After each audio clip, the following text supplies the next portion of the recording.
Hi all, welcome to our channel Stitching Textbook. நம்ம இன்னைக்கு பார்க்க போகிறது மெரிட் மிஷினோட ஓவர்வியூ. என்னோடது வந்து பெரிய மிஷினுங்க. வாங்க இதில் என்னென்ன அட்வான்டேஜஸ் இருக்குதுன்னு நம்ம பார்ப்போம். ஃபஸ்ட்டு வந்து ஊசிங்க. இங்கே ஊசி பார்த்தீங்க அப்படின்னா வந்து சீக்கிரமாக வந்து உடையாது, நல்லா தடிமனாக கூட வச்சு தைக்கலாம். ஏன்னா இது ரஃப் அடிக்கிறதுக்கு வந்து தனியாக ஆப்ஷன் கொடுக்கறதுனால நம்ம வந்து எவ்வளோ தூரம் வந்து தடிமனாக வச்சு தைச்சாலும் மேக்ஸிமம் உடையறதுக்கான வாய்ப்பு இருக்காதுங்க. இதே சின்ன மிஷின் நீங்கள் பார்த்தீங்க அப்படின்னா பின்னால் இருக்கிறத தூக்கி விட்டு தான் நம்ம ரஃப் அடிக்கிற மாதிரி இருக்கும். அதனால வந்து சம்டைம்ஸ் அது செட் ஆகாத டைமில் வந்து உடையறதுக்கான வாய்ப்பு இருக்குங்க. செகண்ட் வந்து நம்மளுக்கு இங்கே அட்ஜஸ்ட்மெண்ட் பண்ணுறதுக்கு கொடுத்துருக்காங்க இல்லைங்களா. இது வந்து நீங்கள் எப்படி அட்ஜஸ்ட்மெண்ட் பண்ணணும் அப்படின்னா இதை ப்ரெஸ் பண்ணி அதுக்கப்புறம் தான் வந்து நம்ம இதையே திருப்ப முடியுங்க. நார்மலாக நீங்கள் இதை திருப்பணுன்னா திருப்ப முடியாது, ஃபுல் டைட்டில் இருக்கும். இப்போ நீங்கள் 1.5 வேணும் அப்படின்னா இதை ப்ரெஸ் பண்ணிவிட்டு அப்புறம் தான் நம்ம வந்து இதையே திருப்பணும். இதே நம்ம மறுபடியும் லூஸ் பண்ணணும் அப்படின்னா எகைன் நம்ம ப்ரெஸ் பண்ணிவிட்டு அப்புறம் தான் வந்து 3, 4 எவ்வளோக்கு வேணுமோ நம்ம மாற்றிக்கலாம். இப்போ நீங்கள் வந்து 1.5 எல்லாம் வந்து அதிகமாக நம்ம யூஸ் பண்ண மாட்டோம். இப்போ 2 ப்ளவுஸ் தைக்கிறதுக்கு 2 இல்லை 1.5 கூட சில பேர் வைப்பாங்க. நல்லா சின்ன சின்ன தையலாக வேணும், அது நம்ம பிரிக்க முடியாத அளவுக்கு நம்மளுக்கு தையல் வேணும் அப்படின்னா 1.5லேருந்து 2க்குள்ளே வச்சுக்கலாம். இப்போ 2 to 3 வந்து நம்ம அதிகமாக யூஸ் பண்ணுறதுங்க. 3 யூஸ் பண்ண மாட்டோம், 2, 2.5. எதுக்கு அப்படின்னா இப்போ குழந்தைகளுக்கு ட்ரெஸ் தைக்கிறது, சுடிதார் தைக்கிறது, அந்த மாதிரி ப்ளவுஸ் தைக்கிறது, இந்த மாதிரி இதுக்கெல்லாம் வந்து நம்ம 2லேருந்து 2.5 யூஸ் பண்ணுவோம். நம்ம அதிகமாக இந்த மாதிரி ரெகுலர் யூஸ் ட்ரெஸ்க்கு வந்து இந்த அதிகமான தையல் வச்சோம் அப்படின்னா நம்மளுக்கு 2.5 மேலே நம்ம வச்சோம் அப்படின்னா சீக்கிரம் வந்து லூஸாக இருக்கும் ப்ளவுஸு, அந்த ஃபிட்னஸ் கிடைக்காது. ஸோ 2வே மேக்ஸிமம் வச்சுக்கோங்க.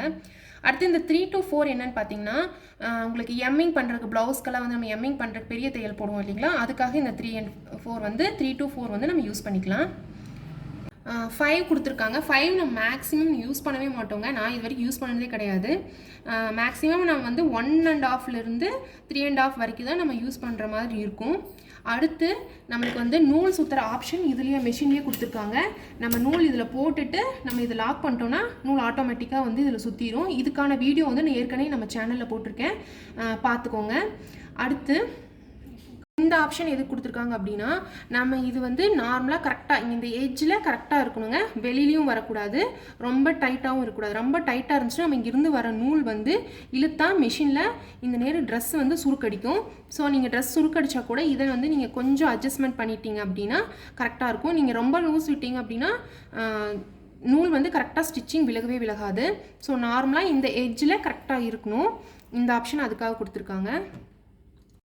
அடுத்து நம்ம நெக்கு தைக்கும் போதெல்லாம் இது ரொம்ப கம்ஃபர்டபுளாக ஈஸியாக இருக்குங்க. ஒவ்வொரு தடவையும் நம்ம வந்து மேலே தூக்கி விட வேண்டியதில்லை. இதோ இது இருக்குது இல்லைங்களா, இந்த கீழே கொடுத்துருக்குற ஆப்ஷனை வந்து லைட்டாக முட்டியில் ப்ரெஸ் பண்ணால் போதும்.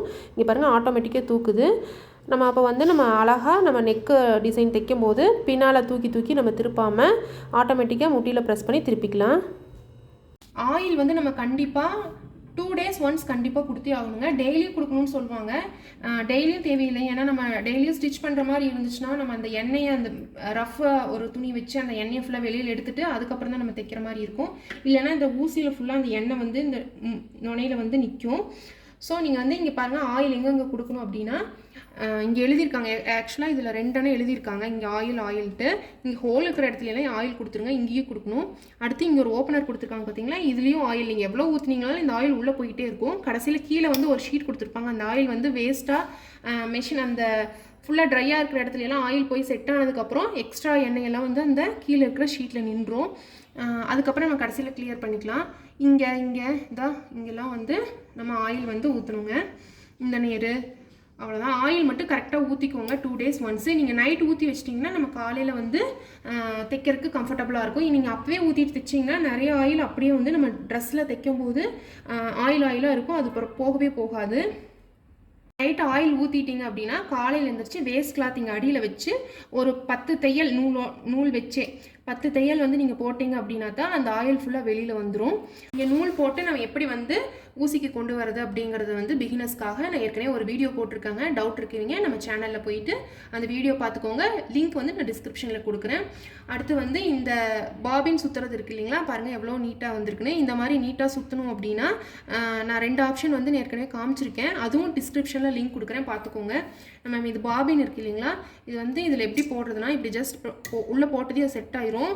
போட்டதையும் இந்த நேரம் ஒரு ஹோல் இருக்கு இல்லைங்களா, அந்த ஹோலில் நூலை விட்டுட்டு லைட்டாக ப்ரெஸ் பண்ணி இழுத்து இந்த நேர் இழுத்து விட்டிங்கன்னா இதில் வந்து சிக்கிக்கும். இப்படி நம்ம விட்டால் கூட வந்து அந்த நூல் வரக்கூடாது. ஜஸ்ட் நம்ம இழுத்தா மட்டும்தான் அந்த நூல் வந்து வரணும். பாருங்கள், நீங்கள் உங்களுக்கு தைக்கும் போது ஏதாச்சும் லூப் வந்துச்சு அப்படின்னா இதில் கூட சில சமயம் ப்ராப்ளம் வரும். இப்போ நீங்கள் இதில் இழுத்தீங்க அப்படின்னா கரெக்டாக இது ஒரே மாதிரி சீராக வரணும். அப்படி வரல அப்படின்னா நீங்கள் வந்து மறுபடியும் இதை கழட்டிட்டு மறுபடியும் இந்த மாதிரி போட்டு இழுத்து பாருங்கள். மிஷினில் வந்து நம்ம இந்த மாதிரி ஆப்ஷன் கொடுத்துருப்பாங்க, ஓப்பன் பண்ணி க்ளோஸ் பண்ணுறது. ஜஸ்ட் இந்த ஹோலை பிடிச்சி ஓப்பன் பண்ணிங்கன்னா இழுத்திங்கன்னா வந்துடும். இப்போ இந்த பாபினை வந்து நான் உள்ளே போட்டு காட்டுறேன். ஜஸ்ட் இந்த நேரம் ஒரு குச்சி மாதிரி கொடுத்துருப்பாங்க. அதுக்குள்ளே இந்த ஹோலை வந்து நீங்கள் விட்டீங்க அப்படின்னா கொஞ்சம் இப்படி திருப்பி பாருங்கள். ஒரு இடத்துல போய் அதுவே உட்காந்துக்கும். உட்காந்ததுக்கப்புறம் ஒரு ப்ரெஸ் பண்ணி ஒரு சத்தம் கேட்குது இல்லைங்களா, அப்படி சத்தம் கேட்டால் மட்டும்தான் அது லாக் ஆகிடுச்சுன்னு அர்த்தம். நீங்கள் இது லூஸாக அந்த சத்தம் கேட்காம லூஸாக விட்டீங்க அப்படின்னா ஊசி போய் அதில் மாட்டி ஊசி உடஞ்சிரும். ஊசி உடஞ்ச வீடியோ வந்து நான் ஏற்கனவே நம்ம சேனலில் போட்டிருக்கேங்க, லிங்க் டிஸ்கிரிப்ஷனில் இருக்குது. தெரிஞ்சுக்கணுன்னு நினைக்கிறீங்க நம்ம சேனலில் போய் பாருங்கள். அவ்வளோதான். நம்ம இது போட்டதுக்கப்புறம் இதை வந்து க்ளோஸ் பண்ணிக்கோங்க. அடுத்து என்னோடய மிஷின் மெரிட் மிஷின், பெரிய மிஷினுக்கு நான் போட்டிருக்க மோட்ரு வந்து சத்தியமில் போட்டிருக்கேங்க. இது நான் யூஸ் பண்ணுறேன், 4 இயர்ஸாக யூஸ் பண்ணுறேன். இது வரைக்கும் எந்த பிரச்சனையுமே வந்தது கிடையாது.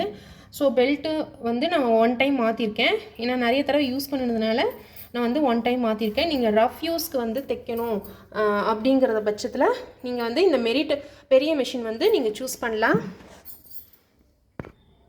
இந்த மெஷினோட டேபிளும் பார்த்திங்கன்னா ரொம்ப கம்ஃபர்டபுளாக இருக்கும், பெருசாக இருக்கும். நம்ம சுடிதார் தைக்கிறதுக்கெல்லாம் வந்து ஈஸியாக இது மேலே போட்டு நம்ம தைக்கிறதுக்கு வந்து ரொம்ப கம்ஃபர்டபுளான டேபிளாக இருக்குங்க. பாருங்கள் எவ்வளோ நீளமாக இருக்குன்ட்டு. பிகினர்ஸ் வந்து ஒரு மெஷின் வாங்கி நல்லா ரஃப் யூஸ் பண்ணி தைச்சு பழகணும் அப்படிங்கிறவங்களுக்கு கண்டிப்பாக மெரிட்டில் பெரிய மெஷின் வாங்கிக்கோங்க. அது ரொம்ப கம்ஃபர்டபுளாக இருக்கும். அவ்வளோதாங்க, நம்ம மெரிட் மெஷின் பற்றின ஃபுல் வீடியோ நம்ம பார்த்துட்டோம். நான் சொன்ன எந்த விஷயங்களும் நுணுக்கங்களும் உங்களுக்கு பிடிச்சிருக்கு அப்படின்னு நினைக்கிறவங்க வந்து நம்ம சேனலை சப்ஸ்கிரைப் பண்ணுங்கள், லைக் பண்ணுங்கள். தேங்க்ஸ் ஃபார் வாட்சிங்.